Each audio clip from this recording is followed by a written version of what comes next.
Chapter 3 discovering tweet the saga continues. Discovering tweet, discover यानी किसी चीज़ को खोजना। डिस्कवरिंग टूट, टूट की डिस्कवरी, टूट की खोज। द सागा, सागा मीन्स होती है स्टोरी, कथा। कंटिन्यूज मतलब चलते जाना, जो चीज़ ख़त्म ना हो, आगे बढ़ती ही जा रही है।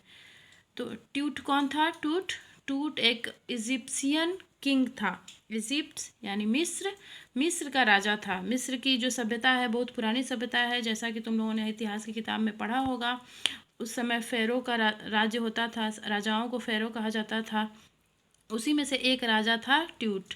और तुम लोगों ने ये भी पढ़ा होगा कि मिस्र में पुनर्जन्म में लोग विश्वास करते थे, इसलिए वो उनके राजा रानी या राजकुमार या सेनापति जो भी मतलब ग्रैंड पोस्ट पे जो लोग थे, उनकी मृत्यु के बाद उनको दफनाया या जलाया ऐसे नहीं जाता था।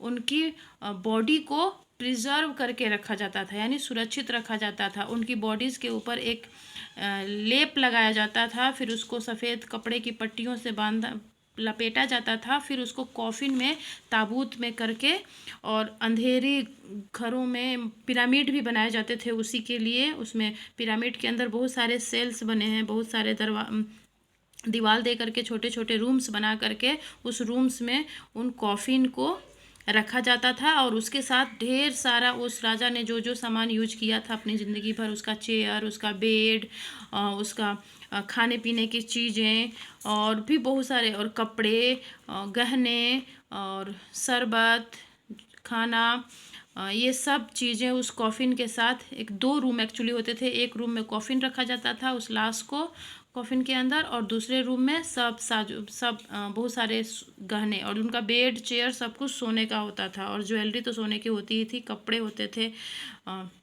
ये सारी चीज़ें रखा जाता था। मतलब ऐसा माना जाता था कि बॉडी सुरक्षित रहेगी तो आत्मा घूम के सारे जगह से घूम करके और फिर से अपनी बॉडी में आएगी, और आत्मा सारे अपने भोग विलास की चीज़ों को यूज करती है, ऐसा वो लोग मानते थे। इसीलिए उस डेड बॉडी को, इसलिए आज के समय में उस डेड बॉडी को मम्मी कहा जाता है। आज पिरामिडों में कई बहुत सारे सैकड़ों मम्मीज़ मिली, तो उनके पूरा सुख सुविधा की सारी चीज़ें उसमें रखी जाती थी। तो ये कहानी जो है discovering tweet the saga continues, ये भी एक राजा, बहुत ही ग्रेट, बहुत ही फेमस राजा था, टूटन खामून। उसकी मम्मीज़ की डिस्कवरी का है। एक आर्कियोलॉजिस्ट था जो कि मम्मीज़ के ऊपर ही शोध कर रहा था, उसको उसकी टूटन खामून की मम्मी मिल जाती है एक जगह अंदर में बरी दबी हुई। एक्चुअली बहुत सारी मम्मीज़ को पिरामिड में रखा गया था, और पिरामिड जब भर गए थे तो बहुत सारे राजा महाराजाओं की मम्मीज़ को एक मिट्टी का पहाड़ है मिस्र में, और वैली है, दोनों तरफ पहाड़ है, बीच में घाटी है, मिट्टी का पहाड़ है। उस मिट्टी के पहाड़ का जो ग्राउंड है, जो जहाँ वैली पे वो मिल रहा है, निचले साइड में अंदर में घर बने हुए हैं। अंदर में मतलब खुद दिखाई नहीं देता है, ऊपर से मिट्टी है और अंदर में गुफा नुमा, अंदर गुफा की तरह उसमें बना करके, अंदर रूम्स बना करके और उसमें रखे हुए। तो टूटन खामून की भी मम्मी उसी किंग्स, उसको बोला जाता है किंग्स वैली, क्योंकि वहाँ पे मिस्र के बहुत सारे राजाओं की मम्मीज उस वैली में मिली, अंदर दफन की हुई। तो जैसे कब्र खोद करके दफन नहीं किया गया है, उस मिट्टी के पहाड़ के अंदर गुफा बना करके, उस गुफा में छोटे छोटे रूम बना करके, उस छोटे छोटे रूम में पत्थर का ताबूत, फिर पत्थर के ताबूत के अंदर लकड़ी का ताबूत, लकड़ी के ताबूत के अंदर सोने का ताबूत, इस तरह दो तीन तीन ताबूत के अंदर। फिर मम्मी भी ऊपर लेप लगा करके, पट्टी बांध करके, फिर ऊपर से सोना से मढ़ी हुई मम्मी, डेड बॉडीज रखी हुई है, और उसके साथ बहुत सारा खजाना। तो टूटन खामन की भी मम्मी इसी तरह मिलती है